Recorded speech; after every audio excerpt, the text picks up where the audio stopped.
آج میں بھی کسی کو کہہ رہا تھا کہ ہمارا دین ہے پیروں والا، ہمارا دین سیرت والا نہیں ہے۔ بر صغیر میں سیرت سے دین نہیں آیا، یہاں بس ہمارے حضرت صاحب وہ کہی جائے جس سے ملتا تھا، جس سے مدرسے جاتا تھا، ہمارے حضرت یہ کہا کرتے تھے، ہمارے حضرت وہ کہا کرتے تھے۔ بہت تھوڑے لوگوں سے میں نے یہ بات سنی کہ جناب رسول اللہ صلی اللہ علیہ وسلم یہ فرماتے تھے، حضور اکرم صلی اللہ علیہ وسلم یہ کرتے تھے، حضور اکرم صلی اللہ علیہ وسلم کا یہ عمل ہے، حضرت کا عمل ہے، حضرت یوں کرتے تھے۔ حضرت کا دین نہیں ہوتا، حضور اکرم صلی اللہ علیہ وسلم کا دین ہوتا ہے، کیونکہ حضرت نے جو کچھ کیا ہے وہ ایک ہی ہیں۔ میں بھی وہ کسی کو کہہ رہا تھا کہ میں اس زمانے میں اگر کسی کو سب سے بڑا بزرگ میں مانتا ہوں، باقی اور بھی ہوں گے، ان کا نام شیخ عبد الوہاب ہے۔ ہمارے رائیونڈ کے جو بزرگ ہیں عبد الوہاب صاحب، وہ اسپتال میں داخل ہیں، اللہ ان کو تندرستی عطا فرمائے۔ 98 سال کے ہیں وہ، جنہوں نے اپنی ساری زندگی دین پہ لگائی ہے، ساری زندگی اللہ کی طرف بلایا لوگوں کو، اور کوئی کام نہیں کیا، کوئی کام کیا ہی نہیں، اور نہ شادی کی، نہ کوئی کاروبار کیا، نہ کوئی اور کچھ نہیں کیا سوائے اس کے کہ آج ان کو میرا خیال 80 سال ہو گئے، 80 سال سے وہ ایک کام کر رہے ہیں کہ لوگوں کو کہہ رہے ہیں کہ اللہ کو مان لو، اللہ کی مان لو، اور نبی کے طریقے میں کامیابی ہے۔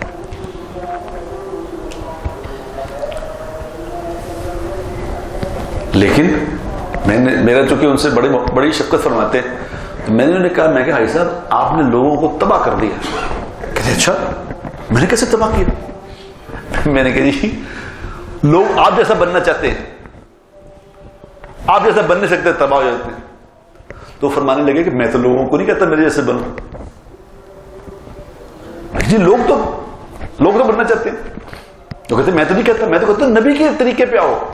وہ فرمانے لگے میں تو لوگوں کو کہتا ہوں کہ نبی کے طریقے میں کامیابی ہے۔ اب جس طرح انہوں نے شادی نہیں کی تو سارے ہی نہ کریں شادی، کیا کر سکتے ہیں؟ کیا خیال ہے؟ انہوں نے تو کوئی کاروبار نہیں کیا تو سارے ہی نہ کریں تو دنیا بند ہو جائے گی۔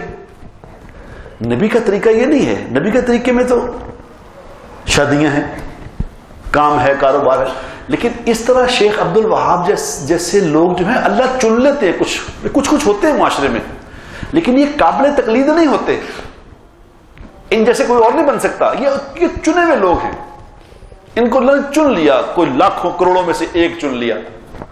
اب کو میں نے ایسا بننا تو ایسے نہیں بن سکتے۔ ہمیں کیسا بننا ہے؟ ہمیں جناب رسول اللہ صلی اللہ علیہ وسلم جیسے انہوں نے کیا ویسے کرنا ہے، کسی بزرگ کی تقلید نہیں کرنی، کیونکہ بزرگ تو چنے ہوئے ہیں، بس کوئی ولی ہے، کوئی کتب ہے، وہ چن دیا، ان کو اللہ نے ایکسیپشنز ہیں، وہ ایکسیپشنز قابل تقلید نہیں ہوا کرتے۔ مثال دیتا ہوں آپ کو، عمر رضی اللہ تعالی عنہ، بڑے غور سے سن لو، مثال آپ کو بات سمجھ آ جائے گی میری جو کہہ رہا ہوں۔ عمر رضی اللہ تعالی عنہ جب ہجرت کر کے مدینہ منورہ تشریف لے گئے تو انہوں نے لباس پہنا اپنا، تیر لگائے، تلوار نکالی ہاتھ میں، اور حرم میں گئے۔ حرم میں جا کے طواف کیا، بڑے آرام سے طواف کر کے جو کفار کے جمکٹے ادھر ادھر بیٹھے تھے وہ کے پاس گئے کہ میں ہجرت کر کے جا رہا ہوں، روک لو مجھے، کوئی ہے مجھے روک لے، میں جا رہا ہوں۔ کھلی آواز لگا کے تلوار ہاتھ میں لیے جا رہے، کسی کی جرت نہیں، یعنی دلیری کا ان کا یہ عالم تھا کہ سب کو للکار کے پھر وہ گئے پیچھے، کوئی آؤ میرے پیچھے کسی جانے تو آؤ، کوئی نہیں آیا۔ اب حضور اکرم صلی اللہ علیہ وسلم گئے، جب حضور اکرم صلی اللہ علیہ وسلم ہجرت پہ گئے تو رات کو چھپ کے بستر پہ علی رضی اللہ کو لٹا دیا کہ تم لیٹ جاؤ تاکہ پتہ نہ چلے میں ہوں کہ چلا گیا ہوں،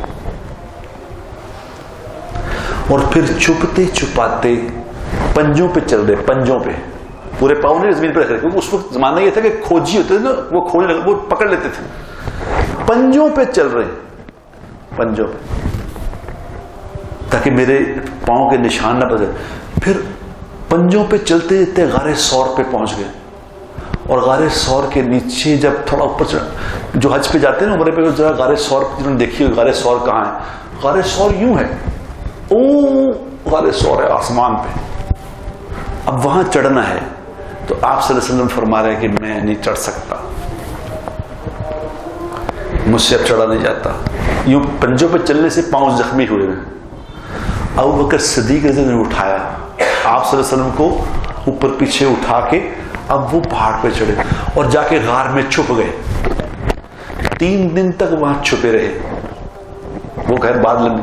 اب بات سمجھنے کی یہ ہے کہ کیا حضور اکرم صلی اللہ علیہ وسلم بزدل تھے؟ نعوذ باللہ.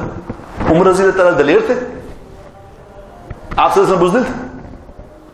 کیا خیال ہے؟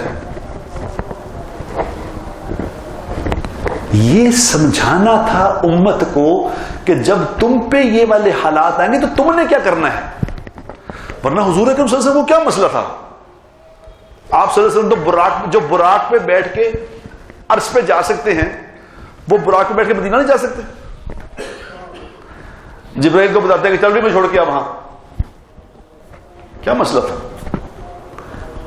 جو آسمانوں پہ ایک قدم جس کا آسمان پہ ہے ایک زمین پہ ہے، اس کے لیے مدینہ منورہ کتنے کی دور تھا؟ 400 کلومیٹر. کیا پرابلم تھی؟ یہ کیوں چھپ رہے ہیں؟ کیوں بچتے بچاتے جا رہے ہیں؟ کیوں اس طرح کر رہے ہیں؟ ورنہ تو کوئی کہتا ہے جی وہ تو نبی تھے جناب، ہم کیسے کریں گے؟ اللہ نے نبی کی زندگی کو نمونہ بنانا تھا قیامت تک کے آنے والے انسانوں کے لیے کہ یہ اس طرح کرنا. جب کوئی خوف ہو تو یہ کرنا ہے تم نے. اور اگر ڈر گیا وہ بھائی انسان ڈرے گا ہی. انسان تو ڈرے گا. میں کوئی جن تھوڑی ہوں، میں کوئی فرشتہ تھوڑی ہوں ڈروں گا نہیں. میں تو ڈروں گا. آپ کو مجھے میرے منہ پہ تھپڑ مارے گا تو مجھے تکلیف نہیں ہوگی، رونا نہیں، آنکھوں میں آنسو نہیں آئیں گے. یہ نارمل ہے. نبی کی زندگی نارمل انسانوں کے لیے. نبی کی زندگی ہوتی ہے قابل تقلید. نبی کا نقل مارنی ہے.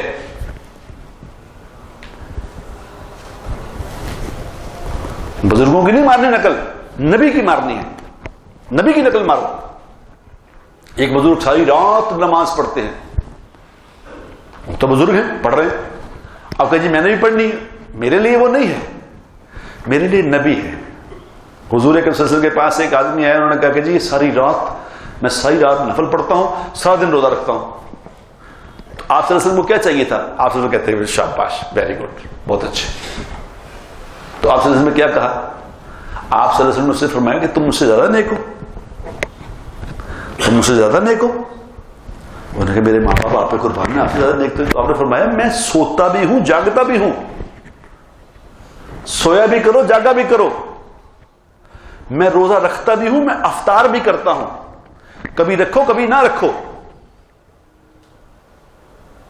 تو اس نے کہا جی بالکل آئندہ ایسے کرو. حضور کی زندگی ہے. کیا بات ہے، کیا بات ہے. ہمارے ہاں لوگ دین سے دور جو ہوئے ہیں نا، وہ اسی بات پہ ہوئے ہیں کیونکہ سامنے نبی کی زندگی نہیں.